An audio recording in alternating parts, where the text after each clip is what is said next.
दोस्तों हाजिर है एक होर वीडियो रिपोर्ट लैके चैनल रितेश लखी अनप्लग्ड उत्ते ते अज दी वीडियो रिपोर्ट मैं आधारित रखना चाहता सी बिल्किस बानो दे गैंगरेप ते 11 अपराधियों की सज़ा माफ़ी दे उस मामले उत्ते जिस उत्ते अज पूरे देश दी नज़रां ने ते सुप्रीम कोर्ट ने इस फैसले यानी कि अपराधियों दी सज़ावां माफ़ करने के फैसले के खिलाफ पटिशनर नूं एंटरटेन किया है। हामी भरी है कि हुण सुनवाई होएगी इस केस की सर्वोच्च अदालत विच। एक बड़ा महत्वपूर्ण केस है तो बहुत समय तो बहुत लोगों की मंग भी है कि इस उत्ते वख-वख कानूनी ते जिहड़े लीगल एस्पैक्ट्स ने उन्हां दे उत्ते एक कोक करन वाली एक रिपोर्ट बनाई जाए जो कि अज मैं लैके तुहाडे सामने आना चाह रहा सी, लेकिन इस रिपोर्ट नूं मैं एक दिन लई होर पोस्टपोन करांगा क्योंकि अज मैं गल करांगा पंजाब अते हरियाणा हाई कोर्ट के एक बहुत ही अहम फैसले की।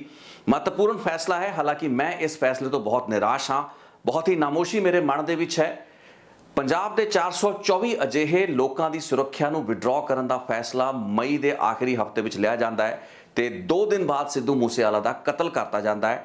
जिहड़े लोगों की सुरक्षा वापस ली गई होंदी है उन्हां विचों प्रोमिनेंट लोगों विचों सिद्धू मूसेवाला एक होंदे ने।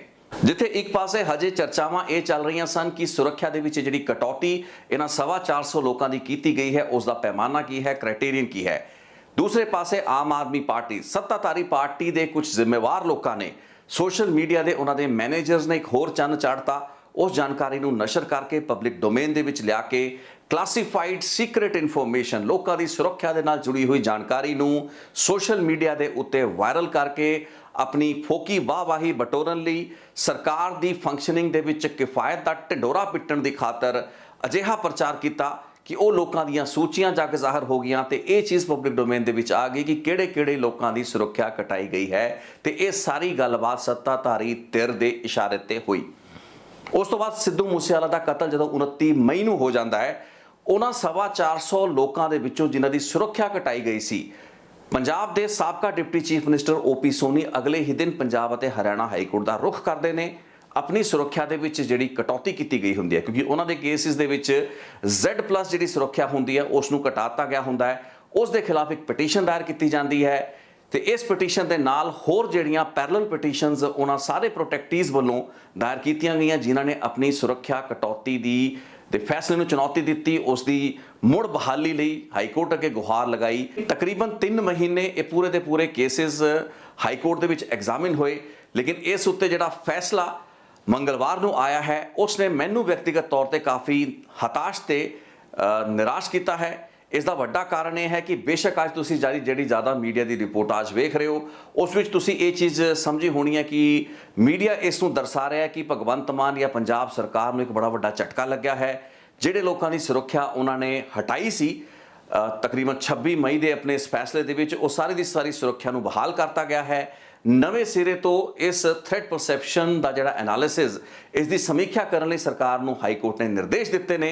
मूसेवाला की हत्या दे विच एक सर्वपक्षी जांच की आस लाए लोगों लई ये फैसला एक नामोशी भरिया फैसला क्यों है, आपां अज दी रिपोर्ट दे विच इसनूं समझण दी कोशिश करांगे।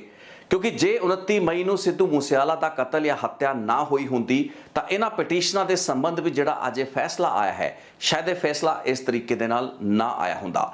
मेरे व्यक्तिगत निराशा का कारण जिहड़ा है इस फैसले तो यह है कि इस पूरे के पूरे फैसले नूं मैं पढ़िया है, इस फैसले दे विच एक बार भी सिद्धू मूसेवाले का जिक्र तक नहीं किया गया। एक वक्री गल है कि 29 मई नूं सिद्धू मूसेवाला की मौत तो बाद 30 मई तो बाद जिहड़ियां पटिशनां जो कि बाद दे विच क्लब करतियां गईयां बंच ऑफ पटिशन सी led by OP Soni Punjab के साबका डिप्टी चीफ मिनिस्टर, ये सारी की सारी पटिशनस दे विच पटिशनर तो उही होने सी जिहड़े जिउंदे बचे सन, जिन्हां दी सुरक्षा अजे भी स्टेक दे उत्ते सी। सिद्धू मूसेवाला की तो मौत हो चुकी सी, लेकिन इस चीज़ दे विच कोई शक नहीं है कि सिर्फ तो सिर्फ सिद्धू मूसेवाला की मौत, उसका कतल ते उसका दिन दहाड़े होया हत्याकांड ही इकलौता फैक्टर सी भी अज ये लोगों की जिहड़ी सुरक्षा है वो वापस बहाल हो पाई है। मैं एक्सपैक्ट कर रहा सी व्यक्तिगत तौर पर, तुसीं समझना चाहोगे कि मेरी निराशा या हताशा का कारण की है। मैं एक्सपैक्ट करता सी कि अज पंजाब और हरियाणा हाई कोर्ट का मानयोग जिहड़े जज साहब ने जो बेंच है वो कुछ स्ट्रक्चर जरूर पास करेगा, वो कुछ सख्त हिदायतां जरूर पंजाब सरकार नूं देगा, जिसने कि एक बहुत ही गैर जिम्मेदाराना अप्रोच का मुजाहरा सामने पेश किया। इन्हां सुरक्षा दे विच कटौती दीयां सूचियां नूं लीक भी अपने पार्टी के अहुदेदारां वल्लों कराया गया या पार्टी के सोशल मीडिया विंग वल्लों कराया गया तो बाद दे विच उस दे लई किसी की जिम्मेवारी तक नहीं तय की। आपां पहलां भी रिपोर्टां बनाईयां ने, लेकिन मैनूं आस सी कि आखिरी जिहड़ी उम्मीद ਇਸ ਕੇਸ ਦੇ ਵਿੱਚ ਇਨਸਾਫ ਦੀ ਬਚਦੀ ਹੈ ਉਹ ਕਿਤੇ ਨਾ ਕਿਤੇ ਹਾਈ ਕੋਰਟ ਤੋਂ ਜ਼ਰੂਰ ਮਿਲ ਸਕਦਾ ਹੈ, ਜੋ ਕਿ ਇਹਨਾਂ ਪਟੀਸ਼ਨਾਂ ਉੱਤੇ ਆਪਣਾ ਫੈਸਲਾ ਸੁਣਾਏਗਾ। ਕਿਉਂਕਿ 30 ਮਈ ਨੂੰ ਜਦੋਂ ਓਮ ਪ੍ਰਕਾਸ਼ ਸੋਨੀ ਅਦਾਲਤ ਦਾ ਰੁਖ ਕਰਦੇ ਨੇ, ਹਾਈ ਕੋਰਟ ਦਾ ਰੁਖ ਕਰਦੇ ਨੇ, ਉਸ ਵਕਤ ਅਦਾਲਤ ਨੇ ਇੱਕ ਨੋਟਿਸ ਆਫ ਮੋਸ਼ਨ ਪੰਜਾਬ ਸਰਕਾਰ ਨੂੰ ਜਾਰੀ ਕੀਤਾ ਸੀ, ਜਿਸ ਵਿੱਚ ਕਿ ਹਾਈ ਕੋਰਟ ਨੇ ਪੂਰਾ ਦਾ ਪੂਰਾ ਰਿਕਾਰਡ ਸੱਦ ਲਿਆ ਸੀ। ਹਾਈ ਕੋਰਟ ਨੇ ਕਿਹਾ ਸੀ ਕਿ ਜਿਹੜੀ ਪੰਜਾਬ ਦੀ ਜਿਹੜੀ ਸਟੇਟ ਸਿਕਿਉਰਿਟੀ ਕਮੇਟੀ ਹੁੰਦੀ ਹੈ, ਜਿਹੜੀ ਪਾਲਿਸੀ ਪੰਜਾਬ ਨੇ 2013 ਦੇ ਵਿੱਚ ਬਣਾਈ ਸੀ, ਜਿਸ ਤਹਿਤ ਕਿ ਸਟੇਟ ਸਿਕਿਉਰਿਟੀ ਕਮੇਟੀ ਰਿਵਿਊ ਕਰਦੀ ਹੈ ਇਸ ਤਰੀਕੇ ਦੇ ਸਾਰੇ ਲੋਕਾਂ ਜਿਨ੍ਹਾਂ ਨੂੰ ਸੁਰੱਖਿਆ ਦੇਣੀ ਹੁੰਦੀ ਹੈ, ਉਹਨਾਂ ਦੀ ਥ੍ਰੈਟ ਪਰਸੈਪਸ਼ਨ ਕੀ ਹੈ, ਕਿਹੜੀਆਂ ਇਨਪੁਟਸ ਹੈਗੀਆਂ ਨੇ ਜਿਨ੍ਹਾਂ ਦੇ ਕਾਰਨ ਇਹਨਾਂ ਲੋਕਾਂ ਦੀ ਜਾਨਾਂ ਨੂੰ ਖਤਰੇ ਦਾ ਜਿਹੜਾ ਅਹਿਸਾਸ ਹੈ ਉਹ ਇਹਨਾਂ ਅਫਸਰਾਂ ਨੂੰ ਹੁੰਦਾ ਹੈ। ਇਸ ਲਈ ਇੱਕ ਉਚੇਚੀ ਕਮੇਟੀ ਬਣੀ ਹੁੰਦੀ ਹੈ ਜੋ ਕਿ ਰਿਵਿਊ ਕਰਦੀ ਹੈ, ਤੇ ਉਸ ਰਿਵਿਊ ਕਮੇਟੀ ਦਾ ਪੂਰਾ ਰਿਕਾਰਡ ਅਦਾਲਤ ਨੇ ਸਮਨ ਕਰ ਲਿਆ ਸੀ, ਮੰਗਵਾ ਲਿਆ ਸੀ। ਇਸ ਦੇ ਨਾਲ ਹੀ ਮਾਨਯੋਗ ਹਾਈ ਕੋਰਟ ਨੇ ਇਹ ਵੀ ਕਿਹਾ ਸੀ ਕਿ ਇਹ ਪਤਾ ਕਰਾਇਆ ਜਾਏ ਕਿ ਇਹ ਜਿਹੜੀ ਵੀ ਜਾਣਕਾਰੀ ਜਾਂ ਵੇਰਵਾ VVIPs ਦੀ ਜਾਂ 424 ਲੋਕਾਂ ਦੀ ਸੁਰੱਖਿਆ ਦਾ ਲੀਕ ਹੋਇਆ ਹੈ, ਉਹਨਾਂ ਦੀ ਸੁਰੱਖਿਆ ਦੇ ਵਿੱਚ ਕਟੌਤੀ ਦੀ ਜਾਣਕਾਰੀਆਂ ਜਿਹੜੀਆਂ ਪਬਲਿਕ ਡੋਮੇਨ ਦੇ ਵਿੱਚ ਆਈਆਂ ਨੇ, ਕੀ ਇੱਕ RTI ਦੇ ਜ਼ਰੀਏ ਇਹ ਜਾਣਕਾਰੀ ਕਿਸੇ ਨੂੰ ਦਿੱਤੀ ਗਈ ਜਾਂ ਫਿਰ ਕਿਸੇ ਕਿਸਮ ਦਾ ਲੀਕ ਸੀ, ਜਾਂ ਫਿਰ ਅਜਿਹੇ ਲੋਕ ਜਿਨ੍ਹਾਂ ਦੀ ਜਾਣਕਾਰੀ ਦੇ ਵਿੱਚ ਇਹ ਸਾਰੀ ਦੀ ਸਾਰੀ ਘਟਨਾ ਸੀ ਜਾਂ ਇਹ ਵੇਰਵਾ ਸੀ, ਉਹਨਾਂ ਨੇ ਕੋਈ ਅਜਿਹੀ ਗੈਰ ਜ਼ਿੰਮੇਦਾਰਾਨਾ ਹਰਕਤ ਕਰਦੇ ਹੋਏ ਇਸ ਸੂਚਨਾ ਨੂੰ ਕਿਸੇ ਦੇ ਨਾਲ ਸ਼ੇਅਰ ਕੀਤਾ। ਸੋ ਜਦੋਂ ਇਹ ਨੋਟਿਸ ਆਫ ਮੋਸ਼ਨ ਦੇ ਵਿੱਚ ਗੱਲਾਂ ਬਾਤਾਂ ਨੂੰ ਰਿਕਾਰਡ ਹੋਇਆ, ਮੈਂ ਹਾਈ ਕੋਰਟ ਦੇ ਫੈਸਲੇ ਦੇ ਵਿੱਚ, ਹਾਈ ਕੋਰਟ ਦੇ ਉਸ ਆਰਡਰ ਦੇ ਵਿੱਚ ਦੇਖਿਆ, ਮੈਨੂੰ ਥੋੜੀ ਜਿਹੀ ਖੁਸ਼ੀ ਇਸ ਚੀਜ਼ ਦੀ ਜ਼ਰੂਰ ਹੋਈ ਸੀ ਕਿ ਹਾਈ ਕੋਰਟ ਹੁਣ ਕੁਝ ਹੱਦ ਤੱਕ ਇਸ ਗਹਿਰਾਈ ਦੇ ਵਿੱਚ ਜਾਏਗਾ। ਇਸ ਸੁਰੱਖਿਆ ਕਟੌਤੀ ਦੀ ਲੀਕ ਦਾ ਮਾਮਲਾ ਹੈ ਉਹ ਕੁਝ ਹੱਦ ਤੱਕ ਹਾਈਲਾਈਟ ਹੋਇਆ ਹੈ, ਤੇ ਪੋਸੀਬਲ ਹੈ ਕਿ ਸਰਕਾਰ ਨੂੰ ਇਸ ਬਾਰੇ ਤਾੜਿਆ ਜਾਏ, ਜਾਂ ਫਿਰ ਜਦੋਂ ਵੀ ਇਸ ਦਾ ਫੈਸਲਾ ਹੋਏ ਸਰਕਾਰ ਨੂੰ ਕੁਝ ਸਖਤ ਦਿਸ਼ਾ ਨਿਰਦੇਸ਼ ਜ਼ਰੂਰ ਦਿੱਤੇ ਜਾਣ। ਅੱਜ ਦੇ ਫੈਸਲੇ ਦੇ ਵਿੱਚ ਬੇਸ਼ੱਕ ਪੰਜਾਬ ਅਤੇ ਹਰਿਆਣਾ ਹਾਈ ਕੋਰਟ ਦੇ ਮਾਨਯੋਗ ਜੱਜ ਸਾਹਿਬ ਨੇ ਇਸ ਚੀਜ਼ ਨੂੰ ਰਿਕਾਰਡ ਕੀਤਾ ਹੈ ਕਿ ਪਬਲਿਕ ਡੋਮੇਨ ਦੇ ਵਿੱਚ VVIPs ਦੀ ਜਾਂ ਲੋਕਾਂ ਦੀ ਸੁਰੱਖਿਆ ਦੀ ਕਟੌਤੀ ਦਾ ਇਹ ਵੇਰਵਾ ਆਣਾ ਇੱਕ ਗਲਤ ਗੱਲਬਾਤ ਸੀ, ਇਹ ਨਹੀਂ ਸੀ ਹੋਣਾ ਚਾਹੀਦਾ। ਇਸ ਤੋਂ ਪਹਿਲਾਂ ਵੀ ਜਿਹੜੀਆਂ ਰਿਵਿਊ ਮੀਟਿੰਗਾਂ ਹੋਈਆਂ ਅਪ੍ਰੈਲ ਦੇ ਮਹੀਨੇ ਦੇ ਵਿੱਚ, ਉਹਨਾਂ ਦਾ ਵੇਰਵਾ ਪਬਲਿਕ ਡੋਮੇਨ ਦੇ ਵਿੱਚ ਨਹੀਂ ਆਇਆ, ਉਹ ਕੋਈ ਲੀਕੇਜ ਇਸ ਤਰੀਕੇ ਦੀ ਨਹੀਂ ਹੋਈ। ਲੇਕਿਨ ਮਈ ਦੇ ਮਹੀਨੇ ਦੇ ਵਿੱਚ 11 ਮਈ ਤੇ ਉਸ ਤੋਂ ਬਾਅਦ 25-26 ਮਈ ਨੂੰ ਜਿਹੜੇ ਰਿਵਿਊ ਹੋਏ, ਉਹਨਾਂ ਦੇ ਵੇਰਵਿਆਂ ਨੂੰ ਪਬਲਿਕ ਡੋਮੇਨ ਦੇ ਵਿੱਚ ਲਿਆਂਦਾ ਗਿਆ, ਜੋ ਕਿ ਇੱਕ ਗਲਤ ਗੱਲ ਸੀ। ਲੇਕਿਨ ਇਸ ਤੋਂ ਅੱਗੇ ਮਾਨਯੋਗ ਅਦਾਲਤ ਤੇ ਜੱਜ ਸਾਹਿਬਾਨ ਨੇ ਕੁਝ ਨਹੀਂ ਕਿਹਾ। ਪੂਰੇ ਦੇ ਪੂਰੇ ਆਰਡਰ ਦੇ ਵਿੱਚ ਮੈਨੂੰ ਸਿੱਧੂ ਮੂਸੇਵਾਲਾ ਦਾ ਨਾਂ ਇੱਕ ਵਾਰ ਵੀ ਨਜ਼ਰ ਨਹੀਂ ਆਇਆ। ਆਈ ਮੇ ਬੀ ਰੋਂਗ ਜੇ ਮੈਂ ਪੂਰਾ ਆਰਡਰ ਨਹੀਂ ਪੜ੍ਹ ਸਕਿਆ। ਜੇ ਸਿੱਧੂ ਮੂਸੇਵਾਲਾ ਮਰ ਚੁੱਕਾ ਸੀ ਜਾਂ ਫਿਰ ਉਸਦੇ ਪਿਤਾ ਜਾਂ ਉਸਦੇ ਪੱਖ ਵੱਲੋਂ ਮਾਨਯੋਗ ਹਾਈ ਕੋਰਟ ਦੇ ਸਾਹਮਣੇ ਆਪਣਾ ਵਿਊ ਪ੍ਰੈਜ਼ੈਂਟ ਕਰਨ ਵਾਲਾ ਕੋਈ ਵੀ ਨਹੀਂ ਸੀ, ਉਸ ਕੇਸ ਦੇ ਵਿੱਚ ਵੀ ਕੀ ਅਦਾਲਤ ਇਸ ਕੇਸ ਦੇ ਵਿੱਚ ਸੂ ਮੋਟੋ ਨੋਟਿਸ ਨਹੀਂ ਸੀ ਲੈ ਸਕਦੀ? ਯਾਨੀ ਕਿ ਉਹ ਪਟੀਸ਼ਨਰ ਜੋ ਕਿ ਸਾਬਕਾ ਡਿਪਟੀ ਚੀਫ ਮਿਨਿਸਟਰ ਸਨ, ਉਹ ਲੋਕ ਜੋ ਕਿ ਡੇਰਿਆਂ ਦੇ ਮੁਖੀ ਸਨ, ਉਹ ਲੋਕ ਜੋ ਕਿ ਪੰਜਾਬ ਦੇ ਸਾਬਕਾ ਮੰਤਰੀ ਜਾਂ ਵਿਧਾਇਕ ਸਨ, ਉਹਨਾਂ ਲੋਕਾਂ ਨੇ ਆਪਣੀ ਸੁਰੱਖਿਆ ਨੂੰ ਵਾਪਸ ਲੈਣ ਲਈ ਤਾਂ ਪਟੀਸ਼ਨਾਂ ਪਾਈਆਂ ਤੇ ਇਹਨਾਂ ਪਟੀਸ਼ਨਾਂ ਦੇ ਵਿੱਚ ਉਹ ਕੇਸ ਲੜੇ ਤੇ ਜਿੱਤੇ ਵੀ। ਲੇਕਿਨ ਅਸਲ ਦੇ ਵਿੱਚ ਜਿਹੜਾ ਨੁਕਸਾਨ ਹੋਇਆ ਉਹ ਹੋਇਆ ਸਿੱਧੂ ਮੂਸੇਵਾਲਾ ਦਾ, ਤੇ ਸਭ ਤੋਂ ਵੱਡਾ ਨੁਕਸਾਨ ਉਹੀ ਹੈ। ਤੇ ਜੇ ਸਿੱਧੂ ਮੂਸੇਵਾਲਾ ਦੀ ਹੱਤਿਆ 29 ਮਈ ਨੂੰ ਨਾ ਹੋਈ ਹੁੰਦੀ ਤਾਂ ਕਿ ਇਹਨਾਂ ਪਟੀਸ਼ਨਾਂ ਦੇ ਵਿੱਚ ਉਹ ਵਜ਼ਨ ਆ ਪਾਇਆ ਹੁੰਦਾ। ਸਭ ਤੋਂ ਵੱਡਾ ਜਿਹੜਾ ਸਟਰੋਂਗ ਪੁਆਇੰਟ ਇਹਨਾਂ ਦੀ ਪਟੀਸ਼ਨਸ ਦਾ ਜਾਂ ਉਸ ਥ੍ਰੈਟ ਪਰਸੈਪਸ਼ਨ ਨੂੰ ਜਾਂ ਸਰਕਾਰ ਦੇ ਉਸ ਫੈਸਲੇ ਨੂੰ ਗਲਤ ਸਾਬਤ ਕਰਨ ਦਾ ਬੇਸ ਜੋ ਬਣਿਆ ਉਹ ਸਿੱਧੂ ਮੂਸੇਵਾਲਾ ਦਾ ਕਤਲ ਕੇਸ ਹੀ ਸੀ। ਬੇਸ਼ੱਕ ਅਦਾਲਤਾਂ ਦੇ ਵਿੱਚ ਵਕੀਲਾਂ ਨੇ ਆਪਣੀ ਤਕਰੀਰ ਦੇ ਵਿੱਚ ਇਹ ਗੱਲਾਂ ਬਾਤਾਂ ਨਾ ਕੀਤੀਆਂ ਹੋਣ, ਲੇਕਿਨ ਨਾ ਤਾਂ ਸਰਕਾਰ ਦੇ ਵਿੱਚ ਉਹ ਹੌਸਲਾ, ਮਨੋਬਲ ਜਾਂ ਮੋਰਾਲ ਬਚਿਆ ਸੀ ਆਪਣੀ ਪੋਜੀਸ਼ਨ ਨੂੰ ਡਿਫੈਂਡ ਕਰਨ ਦਾ। ਉਹ ਜਿਹੜੇ ਲੀਕਸ ਹੋਏ, ਇਨਫੋਰਮੇਸ਼ਨ ਦੇ ਜਿਹੜੇ ਲੀਕ, ਸੈਂਸਿਟਿਵ ਕਲਾਸੀਫਾਈਡ ਇਨਫੋਰਮੇਸ਼ਨ ਦੇ ਜਿਹੜੇ ਲੀਕਸ ਹੋਏ ਸੀ, ਉਹਨਾਂ ਨੂੰ ਨਾ ਤਾਂ ਸਰਕਾਰ ਡਿਫੈਂਡ ਕਰਨ ਦੀ ਪੋਜੀਸ਼ਨ ਦੇ ਵਿੱਚ ਸੀ ਤੇ ਨਾ ਹੀ ਜਿਹੜੇ ਪਟੀਸ਼ਨਰ ਸੀ ਉਹਨਾਂ ਦਾ ਕੋਈ ਇੰਟਰਸਟ ਬਚਦਾ ਸੀ। ਲੈ ਦੇ ਕੇ ਸਿੱਧੂ ਮੂਸੇਵਾਲਾ ਦੇ ਲਈ ਖੜਨ ਵਾਲਾ ਇਸ ਅਦਾਲਤ ਦੇ ਵਿੱਚ ਕੋਈ ਨਹੀਂ ਸੀ, ਕਿਉਂਕਿ ਆਪਾਂ ਗੱਲ ਜਸਟਿਸ ਫॉर ਸਿੱਧੂ ਮੂਸੇਵਾਲਾ ਦੀ ਕਰਦੇ ਹਾਂ। ਸੋ ਜਸਟਿਸ ਕਿਸੇ ਦੇ ਨਾਲ ਉਸ ਦੀ ਸੁਰੱਖਿਆ ਦੀ ਬਹਾਲੀ ਨਹੀਂ ਹੈ। ਜਸਟਿਸ ਕਿਸੇ ਦੀ ਸੁਰੱਖਿਆ ਦੇ ਵਿੱਚ ਦਿੱਤੇ ਗਏ ਜਿਹੜੇ ਗਨਮੈਨ ਨੇ ਉਹਨਾਂ ਨੂੰ ਵਾਪਸ ਕਰਨਾ ਨਹੀਂ ਹੈ। ਜਸਟਿਸ ਦਾ ਮਤਲਬ ਇਹ ਨਹੀਂ ਵੀ ਅੱਜ ਤੁਹਾਡੀ ਜਾਨ ਮਹਿਫੂਜ਼ ਹੈ, ਬਲਕਿ ਜਸਟਿਸ ਦਾ ਮਤਲਬ ਤਾਂ ਇਹ ਹੋਣਾ ਚਾਹੀਦਾ ਸੀ ਕਿ ਇਸ ਸੁਰੱਖਿਆ ਵਿਡਰਾਅਲ ਦੇ ਨਾਲ ਸਭ ਤੋਂ ਵੱਡਾ ਨੁਕਸਾਨ ਤੇ ਘਾਟਾ ਕਿਸ ਨੂੰ ਹੋਇਆ ਹੈ? ਇਹਨਾਂ ਲੋਕਾਂ, ਇਹਨਾਂ ਵਜ਼ੀਰਾਂ, ਸਾਬਕਾ ਮੰਤਰੀਆਂ, ਸਾਬਕਾ ਵਿਧਾਇਕਾਂ, ਡੇਰੇ ਦੇ ਮੁਖੀਆਂ ਦੀ ਸਭ ਦੀਆਂ ਜਾਨਾਂ ਸੁਰੱਖਿਅਤ ਨੇ। ਅਸਲ ਦੇ ਵਿੱਚ ਜਿਹੜਾ ਥ੍ਰੈਟ ਪਰਸੈਪਸ਼ਨ ਸੀ, ਜਿਸ ਨੂੰ ਇਗਨੋਰ ਕਰਕੇ ਪਹਿਲਾਂ ਤਾਂ ਸੁਰੱਖਿਆ ਦੇ ਵਿੱਚ ਕਟੌਤੀ ਕੀਤੀ ਗਈ ਤੇ ਉਸ ਤੋਂ ਬਾਅਦ ਇਹ ਸੂਚੀਆਂ ਜਾਰੀ ਕੀਤੀਆਂ ਗਈਆਂ, ਇਹ ਚੀਜ਼ ਰਿਕਾਰਡ ਤੇ ਆ ਚੁੱਕੀ ਹੈ। ਦਿੱਲੀ ਪੁਲਿਸ ਦੇ ਸਪੈਸ਼ਲ ਸੈੱਲ ਨੇ ਔਨ ਰਿਕਾਰਡ ਇਸ ਚੀਜ਼ ਨੂੰ ਮੰਨਿਆ ਹੈ। ਉਹਨਾਂ ਦੀ ਇੰਟਰੋਗੇਸ਼ਨ ਦੇ ਵਿੱਚ ਇਹ ਗੱਲਾਂ ਬਾਤਾਂ ਆਈਆਂ ਨੇ ਕਿ ਗੋਲਡੀ ਬਰਾੜ ਨੇ ਪ੍ਰਿਯਵਰਤ ਫੌਜੀ ਤੇ ਹੋਰ ਜਿਹੜੇ ਗੈਂਗਸਟਰ ਜਾਂ ਸ਼ੂਟਰਾਂ ਦਾ ਟੋਲਾ ਸਿੱਧੂ ਮੂਸੇਵਾਲਾ ਨੂੰ ਗੋਲੀਆਂ ਮਾਰਨ ਆਉਂਦਾ ਹੈ, ਉਹਨਾਂ ਨੂੰ ਇਹ ਕਹਿ ਕੇ ਇਸ ਵਾਰਦਾਤ ਨੂੰ ਛੇਤੀ ਤੋਂ ਛੇਤੀ ਕਰਨ ਦੇ ਨਿਰਦੇਸ਼ ਦਿੱਤੇ ਕਿ ਹੁਣ ਸੁਰੱਖਿਆ ਘਟਾਤੀ ਗਈ ਹੈ, ਸਮਾਂ ਠੀਕ ਹੈ, ਛੇਤੀ ਤੋਂ ਛੇਤੀ ਐਕਸ਼ਨ ਕਰ ਦਿਓ। ਤੇ ਉਹਨਾਂ ਨੇ ਇੱਕ ਦਿਨ ਦੇ ਵਿੱਚ ਹੀ ਐਕਸ਼ਨ ਕਰ ਵੀ ਦਿੱਤਾ। ਸੋ ਜਦੋਂ ਇੱਕ ਐਡਾ ਮਹੱਤਵਪੂਰਨ ਕੇਸ ਹੋਵੇ ਜਿਸ ਵਿੱਚ ਕਿ ਇੱਕ ਬਹੁਤ ਹੀ ਵੱਡੇ ਫਨਕਾਰ ਦੀ ਮੌਤ, ਉਸ ਦੇ ਨਾਲ ਪੂਰੀ ਦੁਨੀਆ ਦੇ ਵਿੱਚ ਜਿਹੜੀ ਹਾਏ ਤੌਬਾ ਮਚੀ, ਇੱਕ ਫੀਅਰ ਸਾਈਕੋਸਿਸ ਲੋਕਾਂ ਦੇ ਵਿੱਚ ਪੈਦਾ ਹੋਇਆ ਤੇ ਅੱਜ ਸੈਂਕੜਾ ਜਿਹੜੇ ਕਮਾਂਡੋ ਤੇ ਗਨਮੈਨ ਉਹਨਾਂ ਗੈਂਗਸਟਰਾਂ ਨੂੰ ਪੰਜਾਬ ਦੀ ਇੱਕ ਅਦਾਲਤ ਤੋਂ ਲੈ ਕੇ ਦੂਸਰੀ ਅਦਾਲਤ ਤੱਕ ਰਿਮਾਂਡਾਂ ਲੈਂਦੇ ਹੋਏ ਘੁੰਮ ਰਹੇ ਹੈਗੇ ਨੇ। ਉਸ ਕੇਸ ਦਾ ਇੱਕ ਅਜਿਹੇ ਪਟੀਸ਼ਨਸ ਜਾਂ ਸੈਟ ਆਫ ਪਟੀਸ਼ਨਸ ਦੇ ਜਾਰੀ ਮੁਕੱਦਮੇ ਦੇ ਵਿੱਚ ਜ਼ਿਕਰ ਤੱਕ ਨਾ ਆਏ ਜੋ ਕਿ ਸਭ ਤੋਂ ਜ਼ਿਆਦਾ ਤਾਕਤ ਹੀ ਉਸ ਹੱਤਿਆਕਾਂਡ ਦੀ ਵਾਰਦਾਤ ਤੋਂ ਡਰਾ ਕਰਦਾ ਸੀ। ਮੈਨੂੰ ਆਪਣੇ ਆਪ ਦੇ ਵਿੱਚ ਬਹੁਤ ਅਜੀਬ ਗੱਲਬਾਤ ਲੱਗੀ। ਇੱਥੇ ਮੈਂ ਤੁਹਾਡਾ ਧਿਆਨ ਅਦਾਲਤ ਵੱਲੋਂ ਜਿਹੜਾ ਅੱਜ ਫੈਸਲਾ ਸੁਣਾਇਆ ਗਿਆ ਹੈ ਉਸ ਦੇ ਪੈਰਾ ਨੰਬਰ 20 ਦੇ ਉੱਤੇ ਦਿਵਾਉਣਾ ਚਾਹਾਂਗਾ, ਜਿਸ ਦਾ ਮੈਂ ਕੁਝ ਪੋਰਸ਼ਨ ਜਾਂ ਕੁਝ ਪਾਰਟ ਤੁਹਾਡੇ ਸਾਹਮਣੇ ਰੀਡ ਆਊਟ ਕਰਨਾ ਚਾਹਾਂਗਾ। ਉਸ ਨੂੰ ਜਿਹੜਾ ਥੋੜਾ ਧਿਆਨ ਨਾਲ ਸੁਣਿਓ। ਹੁਣ ਇੱਥੇ 20 ਨੰਬਰ ਪੁਆਇੰਟ ਦੇ ਵਿੱਚ ਜੋ ਬੜਾ ਮਹੱਤਵਪੂਰਨ ਪਾਰਟ ਹੈ ਉਹ ਮੈਂ ਥੋੜੀ ਨਜ਼ਰ ਕਰ ਰਿਹਾ। The impugned action in withdrawing the security cover of the protectees in lots can be viewed from the viewpoints of both the parties. One thing is common, that after withdrawal of security cover by the State Security Review Committee on different occasions, the same has come under public domain, and that fact has aggravated the perceived threat of the protectees. The issue of analysis may give rise to a very subjective notion. The protectee having a security cover on being subject to withdrawal of security cover may suffer at the hands of his enemies promptly or with the passage of time. This court cannot lose sight of the fact that in a given case, decategorization of security may sometime prompt the inimical antisocial elements to take drastic step to overcome the decategorized security in order to attack the protectee.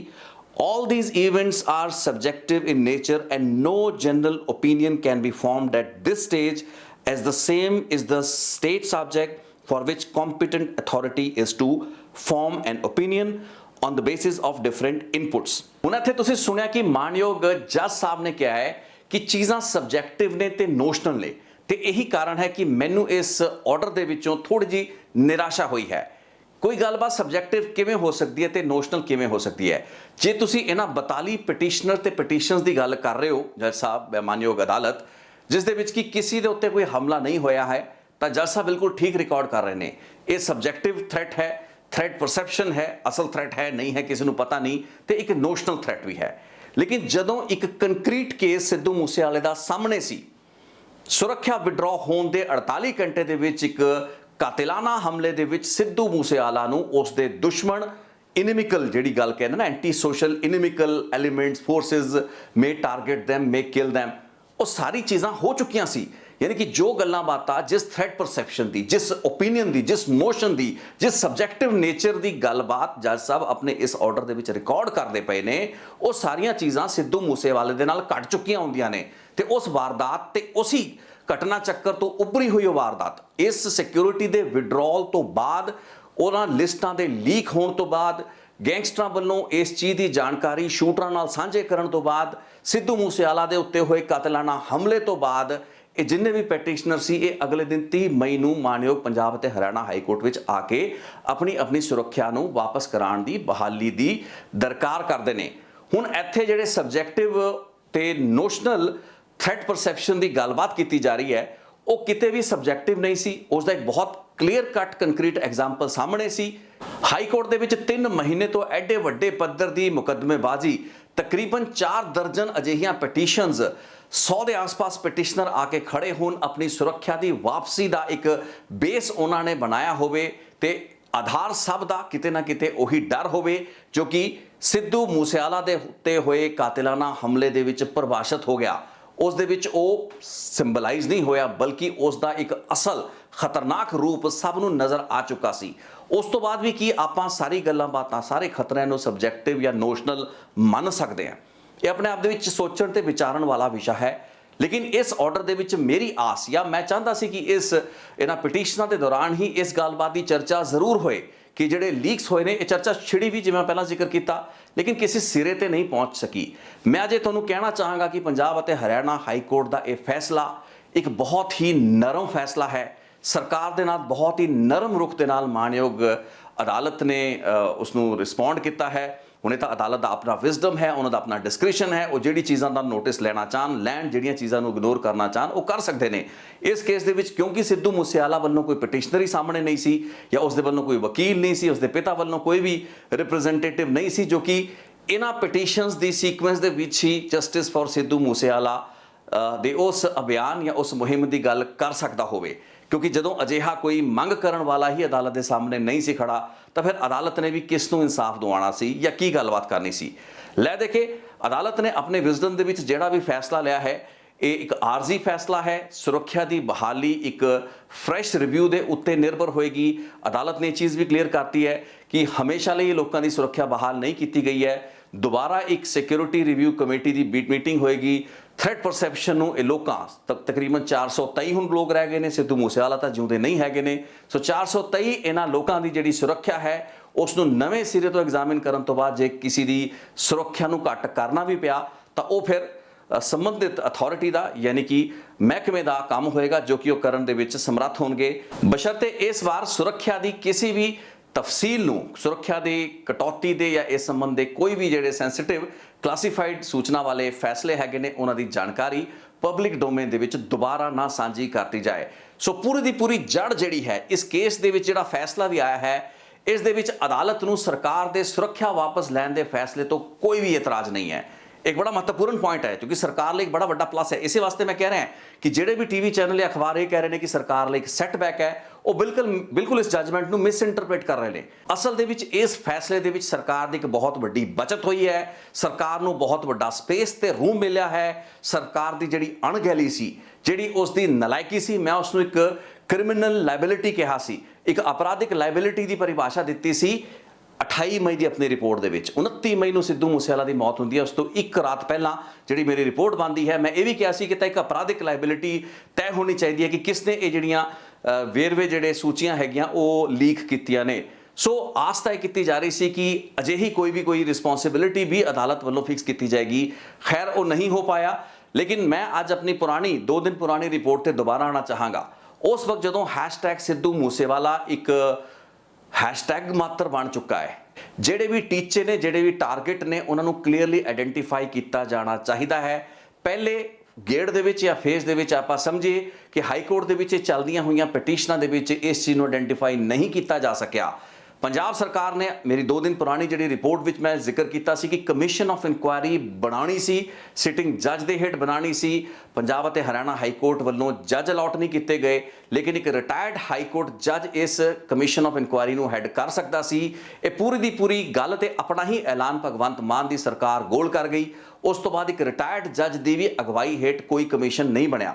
ਜਦੋਂ ਮੈਂ commission of inquiry ਦੀ ਗੱਲ ਕੀਤੀ ਸੀ ਮੈਂ ਇਸੇ point ਤੇ ਆਉਣਾ ਚਾਹ ਰਿਹਾ ਸੀ। ਹਾਲਾਂਕਿ ਉਹ ਪੂਰਾ ਦਾ ਪੂਰਾ ਡੋਮੇਨ ਪੰਜਾਬ ਅਤੇ ਹਰਿਆਣਾ ਹਾਈ ਕੋਰਟ ਦੇ ਵਿੱਚ ਸੁਰੱਖਿਆ ਦੇ ਮੁੱਦੇ ਉੱਤੇ ਤਕਰੀਬਨ 42 ਪਟੀਸ਼ਨਸ ਦੇ ਦੌਰਾਨ ਵੀ ਟੱਚ ਕੀਤਾ ਜਾ ਸਕਦਾ ਸੀ, ਲੇਕਿਨ ਜੇ ਉਹ ਸੰਭਵ ਨਹੀਂ ਹੋ ਪਾਇਆ ਤਾਂ ਆਪਾਂ ਆਸ ਕਰ ਸਕਦੇ ਹਾਂ ਕਿ ਸਰਕਾਰ ਜੇ ਅੱਜ ਵੀ ਕੋਈ ਕਮਿਸ਼ਨ ਆਫ ਇਨਕੁਆਇਰੀ ਬਿਠਾਉਂਦੀ ਹੈ, ਉਹੀ ਕਾਂਗਰਸ ਪਾਰਟੀ ਜੋ ਕਿ ਛੋਟੀਆਂ-ਮੋਟੀਆਂ ਗੱਲਾਂ ਤੇ ਆਪਣੇ ਭ੍ਰਸ਼ਟ ਮੰਤਰੀਆਂ ਲਈ ਸੜਕਾਂ ਦੇ ਉੱਤੇ ਨਾਰੇ ਮਾਰਦੀ ਹੋਈ ਨਜ਼ਰ ਆ ਰਹੀ ਹੈ, ਜੇ ਉਸਨੇ ਇੱਕ ਵੀ ਰੈਲੇਵੈਂਟ ਮੰਗ ਕੀਤੀ ਹੁੰਦੀ ਸਿੱਧੂ ਮੂਸੇਵਾਲਾ ਕਤਲ ਕੇਸ ਜਾਂ ਹੱਤਿਆਕਾਂਡ ਕੇਸ ਦੇ ਵਿੱਚ ਨਿਆਂ ਦੇ ਪੱਖੋਂ ਤੇ ਉਹ ਮੰਗ ਹੁੰਦੀ ਕਮਿਸ਼ਨ ਆਫ ਇਨਕੁਆਇਰੀ ਦੀ ਸਥਾਪਨਾ ਕਰਨਾ, ਉਸ ਸਥਿਤੀ ਦੇ ਵਿੱਚ ਬਹੁਤ ਚੀਜ਼ਾਂ ਬਹੁਤ ਕਲੈਰਿਟੀ ਦੇ ਨਾਲ ਲੋਕਾਂ ਦੇ ਸਾਹਮਣੇ ਆਉਣ ਦਾ ਇੱਕ ਆਧਾਰ ਬਣਨਾ ਸੀ। ਲੋਕਾਂ ਨੂੰ ਨਾਮੋਸ਼ੀ ਅਕਸਰ ਹੁੰਦੀ ਹੈ ਕਿ ਅਦਾਲਤਾਂ ਦੇ ਵੀ ਕੁਝ ਨਹੀਂ ਹੁੰਦਾ, ਕਮਿਸ਼ਨਾਂ ਕੁਝ ਨਹੀਂ ਕਰ ਪਾਉਂਦੀਆਂ, ਉਹਨਾਂ ਦੀ ਰਿਪੋਰਟਾਂ ਨੂੰ ਠੰਡੇ ਬਸਤਿਆਂ ਵਿੱਚ ਪਾ ਕੇ ਰੱਖਤਾ ਜਾਂਦਾ ਹੈ। ਲੇਕਿਨ ਜਿਵੇਂ ਮੈਂ ਪਹਿਲਾਂ ਜ਼ਿਕਰ ਕੀਤਾ ਸੀ, ਅਜਿਹੇ ਕਮਿਸ਼ਨਾਂ ਦੀ ਜਿਹੜੀ ਸਾਰਥਕਤਾ ਹੈ ਉਸੇ ਵਕਤ ਸਾਹਮਣੇ ਆਉਂਦੀ ਹੈ, ਦਿਸਦੀ ਹੈ ਜਦੋਂ ਇਹਨਾਂ ਦੀ ਕਾਰਵਾਈ ਸ਼ੁਰੂ ਹੁੰਦੀ ਹੈ ਤੇ ਜਦੋਂ ਹਰ ਪ੍ਰਭਾਵਿਤ ਧਿਰ ਨੂੰ ਇੱਕ ਮੌਕਾ ਮਿਲਦਾ ਹੈ ਆਪਣੀ ਗੱਲਬਾਤ ਨੂੰ ਕਮਿਸ਼ਨਾਂ ਦੇ ਸਾਹਮਣੇ ਰੱਖਣ ਦਾ, ਰਿਕਾਰਡ ਦੇ ਉੱਤੇ ਉਹਨਾਂ ਵੇਰਵਿਆਂ ਨੂੰ ਲੈ ਕੇ ਆਉਣ ਦਾ, ਜੋ ਕਿ ਨਾਰਮਲ ਰੂਟੀਨ ਦੇ ਵਿੱਚ ਨਹੀਂ ਆ ਪਾਉਂਦੇ। ਅੱਜ ਆਪਾਂ ਵੇਖ ਰਹੇ ਹਾਂ ਕਿ ਪੰਜਾਬ ਸਰਕਾਰ ਤੇ ਪੰਜਾਬ ਪੁਲਿਸ ਦੀ ਸਿੱਧੂ ਮੂਸੇਵਾਲਾ ਕਤਲ ਕੇਸ ਦੇ ਵਿੱਚ ਜਿੰਨੀ ਵੀ ਤਫਤੀਸ਼ ਹੈ ਉਸ ਦੇ ਵਿੱਚ ਪੂਰੀ ਦੀ ਪੂਰੀ ਗੱਲਬਾਤ ਗਾਇਬ ਹੈ।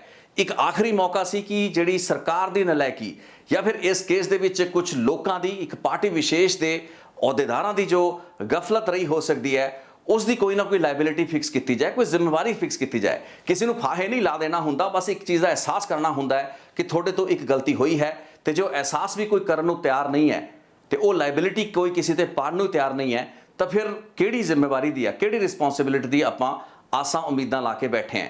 ਸੋ ਅਜਿਹੇ ਕਮਿਸ਼ਨਸ ਬਣਨੇ ਜ਼ਰੂਰੀ ਨੇ।